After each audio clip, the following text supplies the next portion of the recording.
Donc le collectif pour les déplacements en Béarn souhaite rendre public ce soir l'appel pour l'abandon du projet de nouvelle route Puey de l'Esclave au Laurent.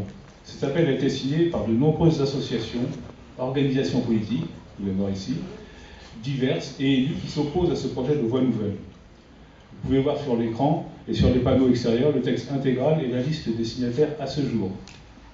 Je vous rappelle que c'est un lancement d'un appel, donc il va y avoir, je l'espère, on l'espère, d'autres signatures, mais à ce jour. Je vais vous donner lecture de cet appel pour repréciser un petit peu le cadre de cette réunion. Donc je vous lis le texte. Pour l'abandon du projet de nouvelle route Puey de l'Esclave au Laurent.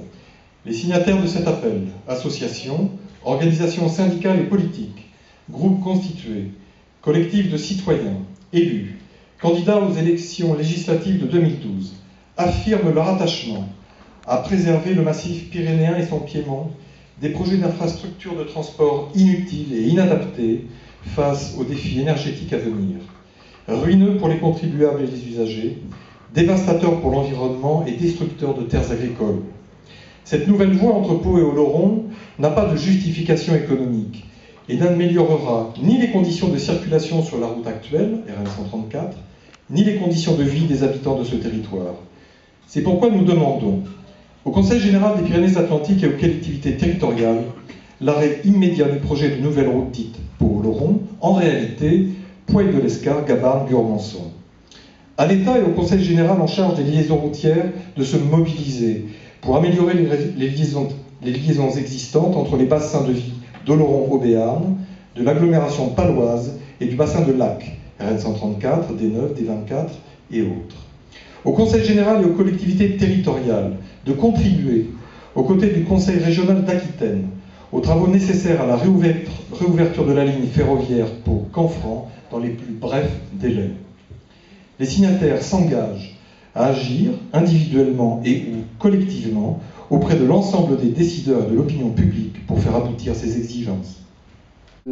L'objet me paraissait à la fois peu clair et très éloigné de ce qui me semblait devoir être nécessaire comme réflexion sur un territoire dans le cadre d'un futur aménagement, prenant en compte tous les éléments économiques, sociaux, environnementaux, financiers, pour prévoir ce type de travail. J'étais partie sur l'idée qu'un syndicat mixte devait faire des études et non pas une étude. Et lorsque, évidemment, il nous a été présenté ce dossier avec ce projet d'une étude, je n'ai pas souhaité donner ma voix. Et c'est dans cette ligne-là que je poursuis. Et il me paraît normal de continuer à maintenir une position. Je suis persuadée qu'il y a des améliorations à faire, ça c'est évident, sur la nationale évidemment, sur aussi des perspectives peut-être nouvelles, des alternatives.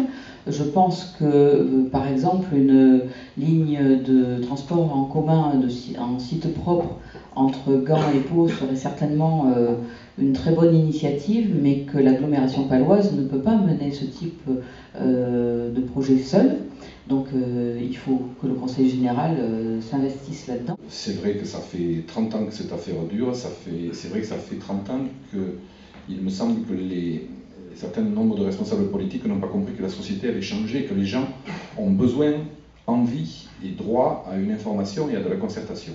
Ça c'est un premier point, et aujourd'hui on ne peut plus faire autrement que de demander leur avis aux gens, et on ne peut pas leur asséner des vérités du style « si nous ne faisons pas cette route, ce sera la fin de l'emploi sur le Haut-Béarn, etc. » Alors qu'on voit un certain nombre d'industriels qui disent d'ailleurs qu'ils vont se développer et qui ne posent pas ce type de conditions. Alors on se cache derrière de faux arguments. Autre chose, j'en ai assez, vous connaissez la tribu des réducteurs de tête, je crois que nous sommes aujourd'hui victimes de la tribu des enclaveurs de tête. C'est-à-dire que nous avons des gens qui nous disent sans arrêt que nous sommes enclavés. Et tous les arguments sont bons pour nous dire que nous sommes enclavés. Alors, dans ce pays qui voit passer depuis des milliers d'années les gens, ça a commencé par les mammouths, ça a continué par les migrants l'immigration de pèlerins de Saint-Jacques, nous serions enclavés. La vallée d'Aspe qui va être transformée, j'irai même plus loin qu'en couloir à camion, en égout à camion. On sait ce que ça donne, il suffit d'aller dans la vallée de Chamonix pour voir ce que c'est qu'un égout à camion dans une vallée de montagne pour monter au tunnel du Mont Blanc. Et le troisième point, c'est donnons de l'argent aux investissements ferroviaires. Le ferroviaire dans le Béarn, il a le visage qu'il avait il y a 80 ans, et même plus. Depuis, il n'y a pas eu la moindre inauguration de lignes nouvelles dans le Béarn, ni la moindre amélioration. Ça a été juste sur de la signalisation, des points techniques performants, certes, mais c'est le réseau d'il y a 80 ans. Jean-André Bello, je m'exprime pour la Sepenso Béarn.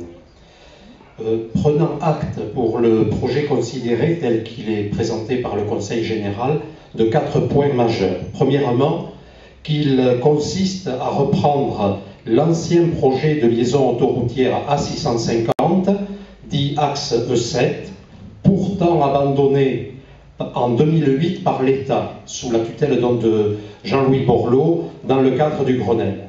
Cet ancien projet est aujourd'hui requalifié par le Conseil général d'intérêt local, ce qui constitue un habillage subtil pour s'accommoder de la même loi Grenelle. Deuxième point, le dossier d'étude ne comporte aucun comparatif avec d'autres solutions, routières ou ferroviaires, et que, d'emblée, les collectivités locales excluent sans étude le rail, la rénovation de la RN 134 et aussi la revitalisation du réseau secondaire et notamment la D9. Et cela est en contraire également à l'esprit de la loi LOTI. Troisièmement, que l'emprise foncière de ce projet participerait à la destruction durable de plusieurs centaines d'hectares de terres agricoles, ainsi dérobées aux productions agricoles actuelles ou futures. De plus, ce genre de solution routière favoriserait l'extension du mitage pavillonnaire. Enfin, quatrième élément, une nouvelle voie fragiliserait, fragmenterait et détruirait de manière irréversible, ici ou là, des sites naturels remarquables, des sites d'exception, pour la plupart classés, aujourd'hui Natura 2000 ou SNIEF. Il s'agit de zones humides, nous les connaissons bien, dans la vallée de la Baïse notamment, des coteaux boisés, des pelouses sèches sur Arbus, Aubertin. Rappelé inutile, coûteux et néfaste, et au niveau national d'une effrayante banalité. Des liaisons comme ça, vous en trouvez dans toute la France. Partout, on veut relier deux villes qui sont déjà reliées, en disant qu'elles sont enclavées, mais on relie des villes déjà reliées. On contourne des villes, on construit, on améliore en fait globalement, en permanence, la capacité du système routier national. Chaque fois avec des arguments locaux, pour qu'il y ait moins d'accidents, pour désenclaver un endroit, parce que la route est trop étroite, parce qu'il y a des bouchons, comme l'a dit Nathalie Franck, pendant 20 minutes par jour. À chaque fois, les mêmes arguments reviennent. Ils sont répétés dans toute la France. Et depuis 20 ans, 30 ans, le système routier est en progression. Nous nous sommes créés il y a 2 ans sur un des 2 projets importants, c'était l'intermodalité. L'intermodalité, c'est-à-dire le changement de mentalité du tout camion, tout voiture, de changement au niveau des comportements. Et quand nous avons eu l'appel de nos amis de Code et que nous savions combien l'importance de cette réunion, nous l'avions déjà milité, nous étions devant le Conseil général le 16 décembre 2011 et nous avons proclamé, milité à l'ensemble des conseillers généraux et nous essayons de travailler aussi les conseillers généraux pour qu'eux aussi aient la capacité d'évoluer dans ce gaspillage, que ce gaspillage arrête. Je vais relire ce document que nous avons distribué à tous à ce moment-là et que nous sommes toujours en train de distribuer, pourquoi cette quatrième voie, entre Pau et Oloron, face à la crise, nous devons-nous continuer à gaspiller l'argent public? Et c'est là qui est le creux le problème important. Si revêt une logique implacable. Je suis fraîchement élu depuis 1 an, donc j'ai reçu dans la préparation de cette élection et puis dans l'exercice du mandat maintenant, la problématique de cette nouvelle voie pour Oloron en pleine face. Alors, je suis sûrement peu dans le conceptuel, je suis paysan, je suis proche du monde économique, j'en ai besoin. Malgré tout, je cherche à comprendre comment on peut infliger une telle infrastructure sur un territoire, comme ça, gratuitement, seulement en s'appuyant sur des attitudes qui datent de notre temps, qui datent aussi de notre contexte économique, sûrement plus favorable il y a quelques décennies, pour la projection et la réalisation de ce type d'ouvrage. Donc je pose des questions. Ça fait 1 an que je pose des questions, et notamment pour ne pas me faire taxer de céder au phénomène NIMBY. Ça veut dire que je préfère l'infrastructure chez mon voisin que chez moi. Je pose toujours la même question qui prend en compte un effort du canton La Seboie aussi.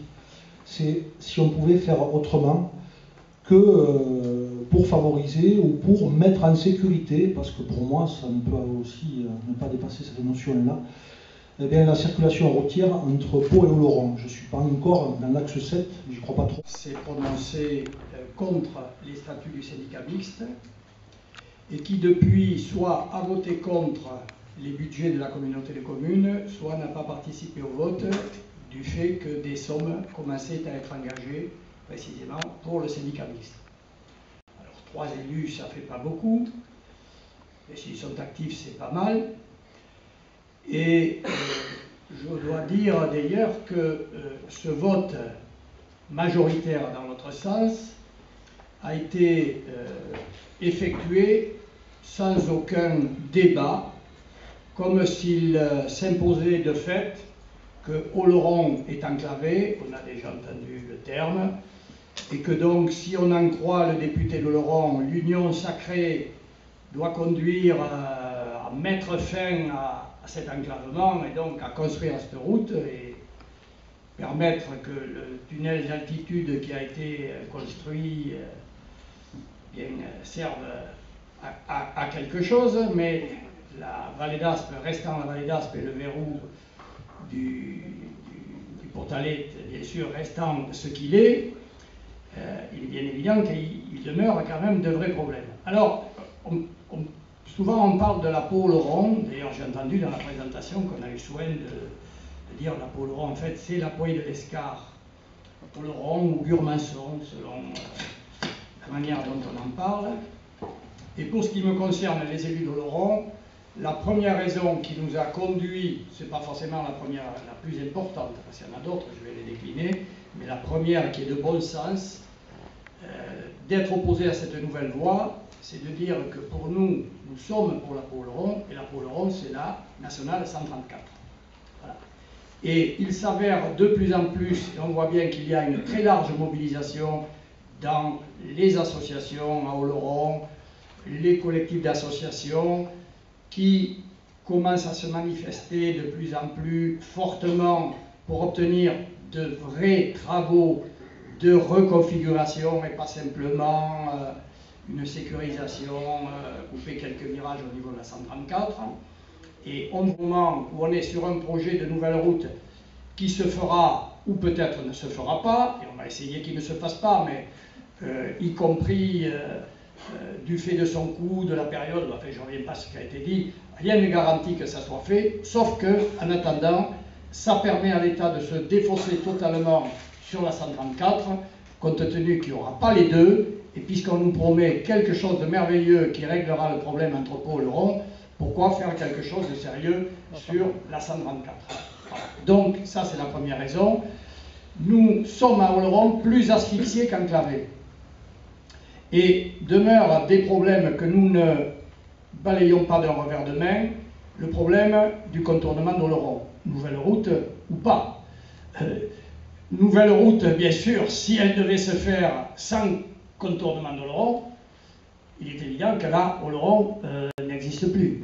On parle de la vallée d'Aspe, mais il faut voir déjà le flot de camions qui est déjà dans Oloron, puisqu'il n'y a pas de commerce, avec des vallées autour. Et le commerce oloronnais, il est déjà très en difficulté.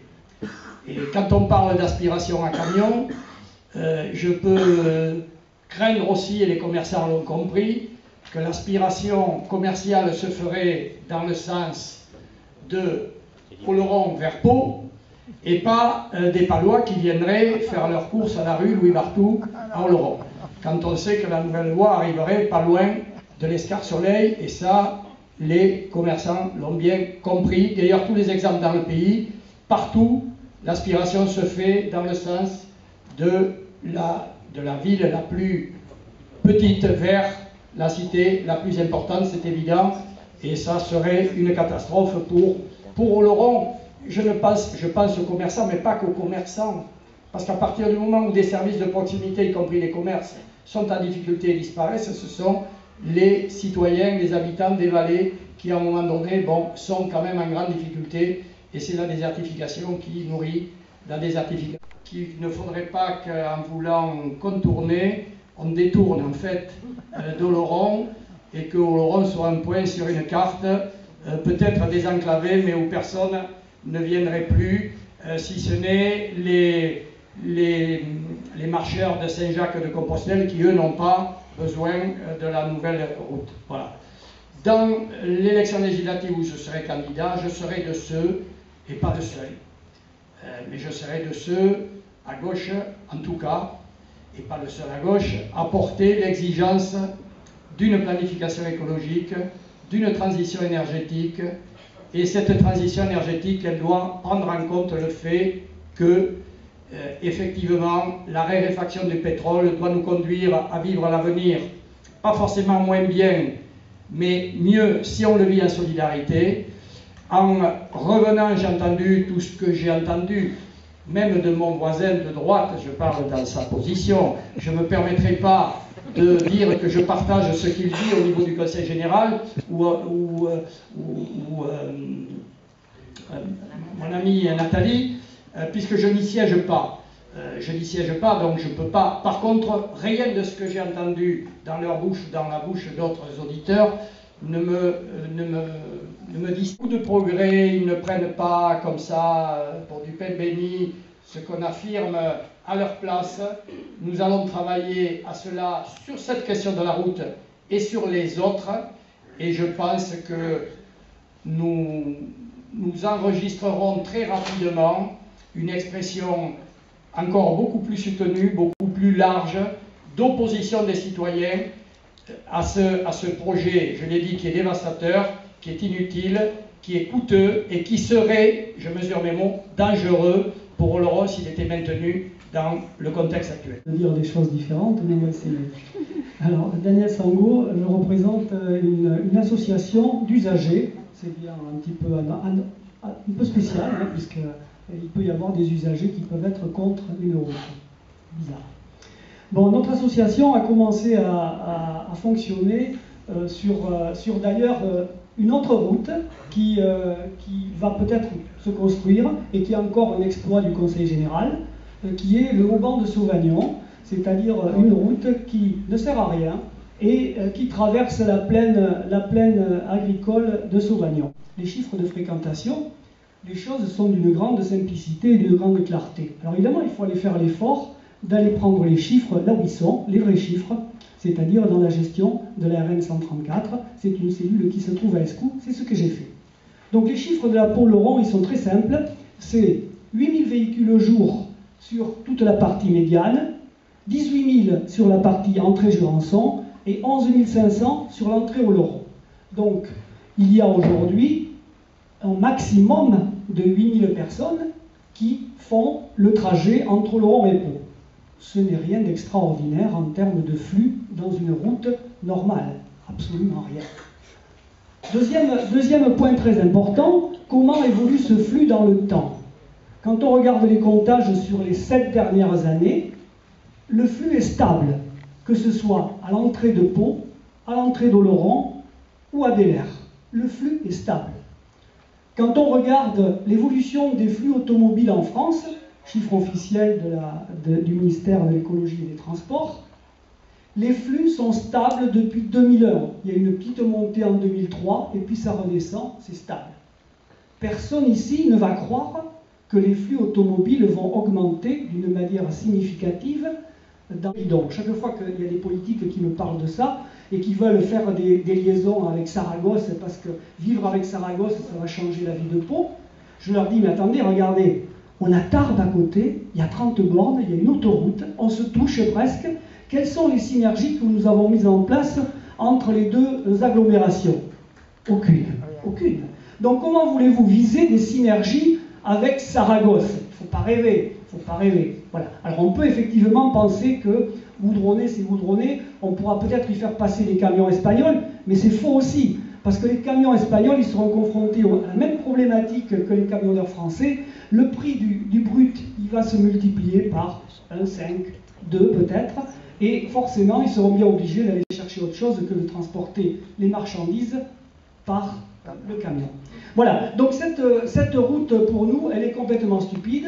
Par contre, il y a une vraie problématique sur la route actuelle. Effectivement, quand on regarde la façon dont est organisée la circulation autour de Pau, ceux qui connaissent les PDU ou autre chose qui sont en cours dans l'agglomération actuellement, peuvent se rendre compte qu'il y a une erreur majeure qui est faite dans l'agglomération, c'est que le principe qui est pris, c'est de ne toucher à rien en termes de réseau viaire, en termes de route. On ne touche à rien, strictement rien, et on essaye de faire que les choses aillent mieux. C'est très difficile, parce que c'est très difficile pour une raison bien simple, c'est que même si on augmente les transports en commun, l'influence sur le transport automobile, au moins dans les 10 années à venir, sera sur ces parties-là, est un vrai investissement qui sera utilisé pendant des décennies, alors que faire une route qui ne sert à rien, qui va coûter de l'argent, vraiment, on se demande comment on peut imaginer que le Conseil général vote pour un truc comme ça. L'agglo, et effectivement ça a été un peu abordé par plusieurs intervenants sans doute, pour aller à Oloron, même avec une nouvelle voie Pouey de l'Escar-Oloron, ce sera plus facile, plus rapide, plus sécurisé de partir de Billère et passer par la route, la RN 134, même si elle n'était pas sécurisée, comme nous le souhaitons. Donc les gens sont pragmatiques, effectivement, mais si on s'intéresse à leurs besoins propres, la démonstration de l'utilité d'une nouvelle voie n'est pas du tout assurée. Sauf qu'il y a des gens qu'on ne convaincra pas, c'est ceux qui défendent les lobbies routiers, l'association BAP, alors bon, qui est composée parfois de gens qui ne sont pas des patrons des entreprises de transport, mais qui défendent leurs intérêts. Ceux-là, effectivement, ils ont dans l'idée un vieux projet, celui du siècle dernier, c'était une autoroute qui passait et traversait, j'allais dire les Alpes, les Pyrénées.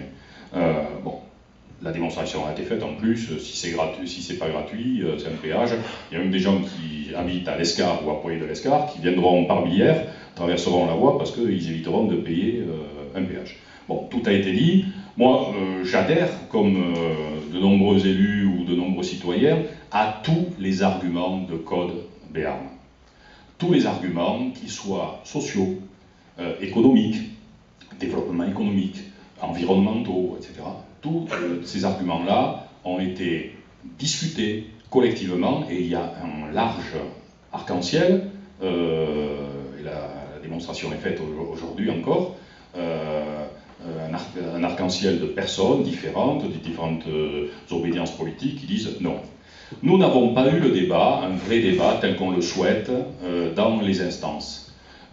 C'est une forme de patriotisme parce qu'on ne peut pas se désintéresser du développement du Piémont, qu'on est pour une nouvelle voie. Le vote a été effectivement trop rapide, très rapide. Au niveau de la communauté d'agglomération, il y a eu un vote préalable, il a fallu un deuxième vote pour annuler le premier. Mais le premier vote disait, je l'ai voté, et c'était un amendement. On nous entendait un peu, ou on nous écoutait un peu plus. C'est que c'est un moratoire Et faisons une étude, et nous sommes sûrs que la confrontation des arguments, les différentes études, les débats, permettront d'avoir un peu plus de recul et démontreront qu'il y a d'autres priorités. Il faut sécuriser la Pau-Oloron. On préfère effectivement mettre quelques millions dans un contournement ou dans la réfection des voies ou la sécurisation, plutôt que courir après une chimère. Parce que j'ai entendu des élus qui sont plutôt pour, même pas pour, qui ont plutôt voté, et qui disent « bon, on va faire l'étude, mais on n'aura pas l'argent ». Alors, comme je pense qu'il y a des choses qui vont changer et qu'il faut qu'elles changent, les collectivités seront peut-être plus riches. J'en ai peut-être. Mais ça ne nous exonérera pas de choisir des priorités et de ne pas faire, on n'en jettera pas l'argent par les fenêtres. Et donc il vaut mieux mettre, ça a été dit, ça a été sans doute plus développé, j'ai pas le temps, parce que c'est trop long sans doute, c'est qu'il y a des quelques millions à mettre dans la Pau-Oloron. Je partage tout à fait, moi je le dis souvent, quand je vais à Oloron, y compris des élus d'Oloron, on met pas tant de temps que ça, mais ce qui est un peu agaçant, c'est la route Jurançon-Gand. Parce qu'effectivement, il y a des gens qui vont vite, pas vite, etc. Il y a des aménagements à faire. Et il y a de l'emprise qui le permet. Bon. Donc il y a un coin où c'est 70, il y a un autre coin 50, etc.